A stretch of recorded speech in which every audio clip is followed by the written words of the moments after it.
जय हिंद दोस्तों, welcome to my YouTube channel triple R coaching centre. दोस्तों, जैसे कि पिछले वीडियो में हम लोग ज्योग्राफी के बारे में पढ़ा था कि क्या क्या ज्योग्राफी में पढ़ना है, उसी क्रम में इस वीडियो में हम लोग पढ़ेंगे विश्व के भूगोल, महादेश एवं महासागर का विकास के बारे में। दोस्तों, पिछले वीडियो में हमने पढ़ा था ज्योग्राफी जो है दो भागों में पढ़ना था। एक जो विश्व का भूगोल पढ़ना था और एक भारत का भूगोल। विश्व के भूगोल के बारे में भी मैंने बताया था कि उसको दो भागों में पढ़ा जाता है।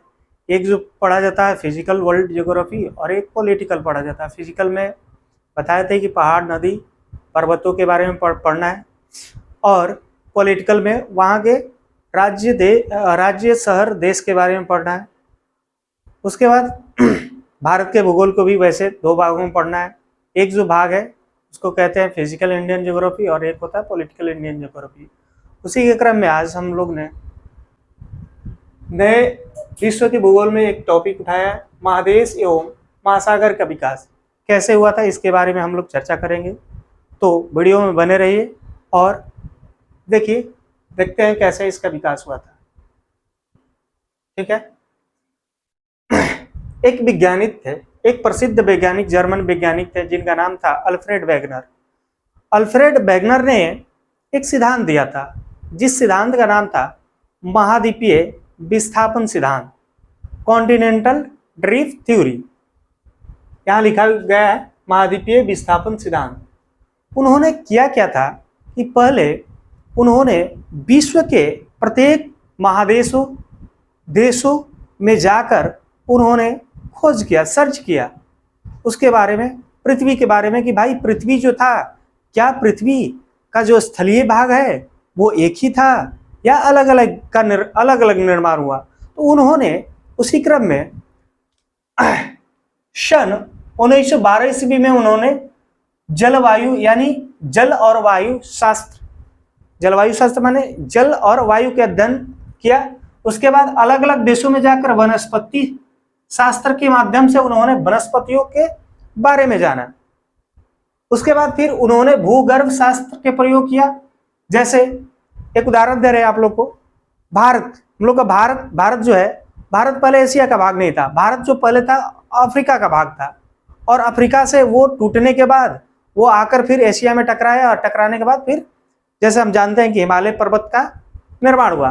तो जैसे हम लोग देखते हैं कि अफ्रीका का एक देश है दक्षिणी अफ्रीका, मेडागास्कर, इन देशों से हमारे जो दक्षिणी भारत के राज्य हैं उन राज्यों में कह सकते हैं कि वहाँ के वनस्पति जो है मिलता जुलता रहता है। उसके बाद जो हमारे यहाँ टाइगर पाए जाते हैं और जो साउथ में टाइगर पाए जाते हैं, वो गुजरात में जो हमारा टाइगर पाया जाता है वो दक्षिणी अफ्रीका में देखने को मिलता है। तो इससे पता चला कि जो पृथ्वी जो है, पृथ्वी का जो पूरा भाग था वो उन्होंने बताया कि पृथ्वी का पूरा भाग एक ही था, जिसका जो एक भाग था उसको स्थलीय भाग और एक जो पानी वाला भाग था वो भी एक ही रूप था, जिसको उन्होंने नाम दिया था। उन्होंने एक युग था कार्बोनिफेरस युग में पृथ्वी के सभी स्थलियों को आपस में जुड़े हुए बताया था। उन्होंने बताया कि जब पृथ्वी का निर्माण हुआ था, पृथ्वी के निर्माण में अलग अलग युग के बारे में पढ़ना है। ठीक है। उसमें एक युग था कार्बोनिफेरस युग। उस युग में उन्होंने बताया कि जितने भी स्थलीय भाग था वो एक साथ जुड़ा हुआ था और जो एक साथ स्थलीय भाग जुड़ा हुआ था उसका नाम उन्होंने क्या दिया? पेंजिया। उसका नाम दिया उन्होंने पेंजिया। और जो बृहद जलीय भाग था उन्होंने जलीय भाग को क्या कहा? पेंथालसा। जैसा कि आकृति में आप लोग देख रहे हैं, यह जो भाग है, ये बीच वाला भाग, यह भाग स्थलीय भाग है और इस स्थलीय भाग को उन्होंने कहा कि स्थलीय भाग पहले अलग अलग नहीं था, पहले एक ही था और उस स्थलीय भाग का नाम उन्होंने क्या रखा था? पेंजिया रखा था। क्लियर? पूछेगा कि जो पृथ्वी है, पृथ्वी के स्थलीय भाग था उसको किस नाम से जाना जाता था? तो क्या बताएंगे हम लोग? पेंजिया के नाम से जाना जाता था। उसके बाद फिर पूछ सकता है प्रश्न पूछेगा कि पृथ्वी के जो जलीय भाग था उस जलीय भाग को वर्तमान में किस नाम से जाना जाता था? तो वर्तमान में उसको पेंथालसा के नाम से जाना जाता था। जैसे कि यहाँ पर आप लोग देख रहे हैं, ये जलीय भाग है चारों तरफ से, ये बीच में स्थलीय भाग है। पुनः क्या हुआ कि आगे चल के एक युग आता है, ट्रियासिक युग, उसमें फिर ये टूटा। पेंजिया जो टूटा वो कितने भागों में टूटा? पेंजिया 2 भागों में टूटा। एक भाग टूटकर ऊपर उत्तरी ध्रुव की ओर चला गया और एक भाग टूटकर दक्षिणी ध्रुव के तरफ चला गया। जो उत्तरी ध्रुव के ऊपर गया उसका नाम उन्होंने बताया लॉरेंसिया या अंगारा लैंड। किस नाम से जाना जाता था? लॉरेंसिया या अंगारा लैंड। लॉरेंसिया नाम इसलिए दिया गया क्योंकि जब हम पढ़ेंगे उत्तरी अमेरिका, तो उत्तरी अमेरिका में जब हम लोग पढ़ेंगे यूएसए के बारे में, तो वहां एक नदी है लॉरेंस नदी है। कौन सा नदी है? लॉरेंस नदी। उसी नदी के नाम पर यह नाम रखा गया था, लॉरेंसिया। और एक जो भाग था, दूसरा भाग जो दक्षिण के तरफ गया, उस भाग को क्या कहा गया? गोंडवाना लैंड। उन्होंने कहा था कि जो दक्षिणी वाला भाग था उसको गोंडवाना लैंड कहा। और उन्होंने बताया कि जो लॉरेंसिया और गोंडवाना लैंड था उसके बीच में एक उथला और संकीर्ण सागर का निर्माण हुआ, जिसको हम लोग तेथिस सागर के नाम से जानते हैं। किस सागर के नाम से जानते थे? तेथिस सागर के नाम से जाना जाता था। ठीक है, अब पढ़ते हैं पेंजिया। पेंजिया का यहाँ अर्थ लिखा हुआ है। पेंजिया, पैन का मतलब होता है ऑल, पैन का मतलब ऑल यानी सभी, और जिया का अर्थ क्या होता है? जिया का मतलब होता है अर्थ। जिया का मतलब होता है अर्थ यानी पृथ्वी। यानी इसका पेंजिया का अर्थ, कोई पूछेगा कि पेंजिया का अर्थ क्या होता है, यानी समस्त पृथ्वी। क्या बताएंगे?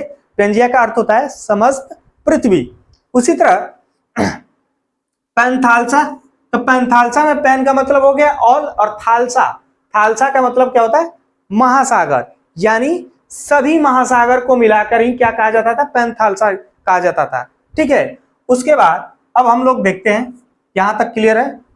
अभी तक हमने पढ़ा कि पृथ्वी का जो स्थलीय भाग था उसको हम लोग कहते थे पेंजिया, और जलीय भाग था उसको क्या कहा जाता था? पैंथालसा। ठीक है, अब पढ़ते हैं कि जो पेंजिया है वो पुनः कितने भागों में टूटा? तो पेंजिया पुनः 2 भागों में टूटा। कितने भागों में टूटा? 2 भागों में टूटा। एक जो भाग था, ये विभाजन किस समय हुआ था? तो ट्रियासिक युग में, अंतिम ट्रियासिक युग में। ये भी पृथ्वी के क्रम में युग है, जो कि उतना डिटेल में पढ़ने की जरूरत नहीं है, लेकिन एक वीडियो आ जाएगा इस पर भी। ठीक है, ये विभाजित हुआ। उत्तरी भाग को कहा गया लॉरेंसिया या अंगारा लैंड, और दक्षिणी भाग को कहा गया गोंडवाना लैंड, और इन दोनों के बीच में ही तेथिस सागर का निर्माण हुआ था। ठीक है, अब लॉरेंसिया भी टूटकर अलग अलग महादेशों का निर्माण हुआ। जैसे लॉरेंसिया टूटा तो एक जो ऊपर वाले उत्तरी भाग में उत्तरी अमेरिका का निर्माण हुआ, उत्तरी अमेरिका का निर्माण हुआ। उसके बाद एक भाग जो टूटा, यूरेशिया टूटा। यूरेशिया भारत को छोड़कर एशिया का ऊपरी भाग को ही क्या कहा जाता था?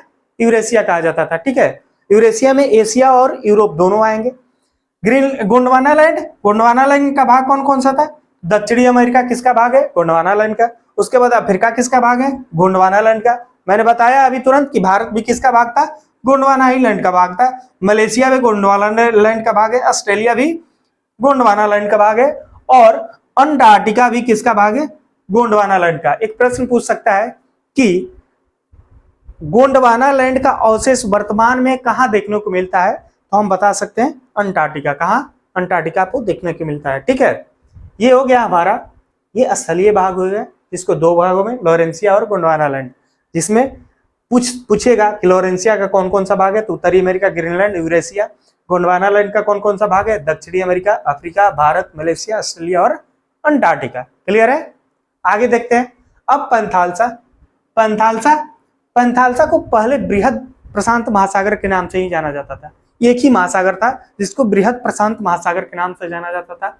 जैसे जैसे ये अलग अलग ये हमारा महादेश का निर्माण हुआ, तो महादेश एक जगह से दूसरे जगह विस्थापित होने के क्रम में उनके बीच वाले जो सागर बना, अलग अलग सागर को हम लोग अलग अलग नाम से जानते हैं। जैसे एक भाग बना जिसको प्रशांत महासागर, वर्तमान में पढ़ते हैं हम लोग प्रशांत महासागर के बारे में।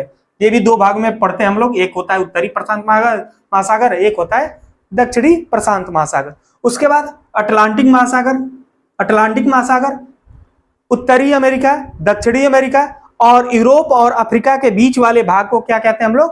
कहते हैं अटलांटिक महासागर। उसके बाद उत्तरी ध्रुव के तरफ जो महासागर है उसको कहते हैं आर्कटिक महासागर। इसको किस नाम से जानते हैं हम लोग? आर्कटिक महासागर उत्तरी ध्रुव पर स्थित है। उसके बाद जब भारत अफ्रीका से अलग होकर एशिया में जाके टकराया तो उस क्रम में एक महासागर का निर्माण हुआ जिसका नाम रखा गया हिंद महासागर। आप जानते हैं हिंद महासागर, यानी हिंद नाम रखा गया भारत के ही, क्योंकि पहले भारत वर्तमान में या पहले भारत को हिंदुस्तान के नाम से भी जाना जाता था। ठीक है। एक दक्षिणी महासागर कोई महासागर नहीं था। इसको महासागर कैसे बनाया गया? देखो, अटलांटिक महासागर का जो दक्षिणी हिस्सा है उसको काटकर और प्रशांत महासागर का जो दक्षिणी हिस्सा है उसको काटकर एक महासागर का नाम रख दिया गया और इसी महासागर को किस नाम से जाना जाता है? दक्षिणी महासागर के नाम से। तो पूछेगा कि पूरे विश्व में कितने महासागर हैं? तो महासागरों की संख्या 5 है और महादेश की संख्या कुल कितनी है? 7 है, जिसमें हम लोग पढ़े उत्तरी अमेरिका हो गया, यूरोप हो गया, एशिया हो गया, दक्षिणी अमेरिका, अफ्रीका और अंटार्कटिका हो गया, और एक ऑस्ट्रेलिया या ओशियाना के नाम से जाना जाता है। ये 7 महादेश हो गए। ठीक है। तो अब तक हमने ये पढ़ा कि भाई किस तरह पृथ्वी के विकास हुआ। पृथ्वी के विकास के क्रम में एक भाग स्थलीय भाग हुआ, दूसरा भाग जलीय भाग हुआ। स्थलीय भाग को अल्फ्रेड वेगनर साहब ने क्या नाम दिया था? पेंथालसा। और जलीय भाग को पेंजिया नाम दिया, और जलीय भाग को क्या नाम दिया उन्होंने? पेंथालसा। वीडियो अच्छा लगा हो तो इसको आप लोग स्क्रीनशॉट ले लीजिए, और वीडियो अच्छा लगा हो तो लाइक और सब्सक्राइब कीजिए। Thank you.